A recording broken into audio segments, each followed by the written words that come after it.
Okay, so now let us define what is idempotent element. What is the meaning of idempotent element?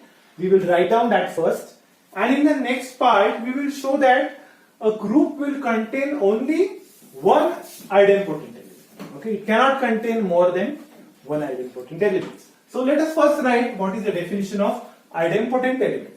So if AG is such that the square of that element means A square will be equal to again A.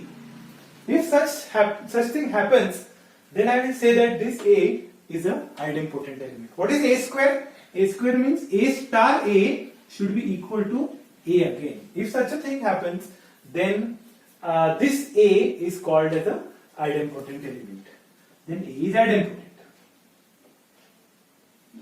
Now, as a guess, can we just simply make a guess that which element satisfies this property that A into A is again equal to A? Clearly, one thing comes in your mind is that E star E will be always equal to E. So this clearly means that E is the idempotent element of the group, right? But this exercise in the next part tells us that we have to show that the group contains exactly one idempotent element. And who is that one idempotent element? We know that identity satisfies this property. So identity is already idempotent. So we have to show that identity is the only idempotent element. There is no other element which will satisfy this property. Who will satisfy this property? Only identity will satisfy property. So to show that identity is the only idempotent element. Okay, so suppose I find the element A which is idempotent. Then what property will this A satisfy? A will satisfy A square is equal to A.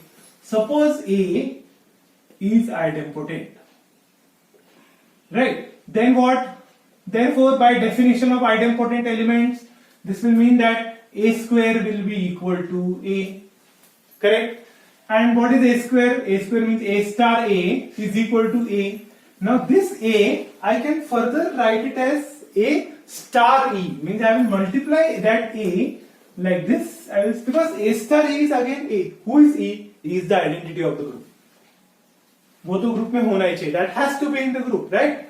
So this means that A star A is equal to A star E. Now I see that this A and this A can go away by my left cancellation law. So by left cancellation law, this A and this A I can cancel, and what will I get is that A is equal to E. So this A that I was thinking was an idempotent element. Actually, after my calculation, turns out to be that A is nothing but equal to the identity. Means what have I proved in this part? I have proved that if suppose you find some element in the group who is idempotent, eventually that element turns up to be the identity element. So how many idempotent elements does a group have in that case?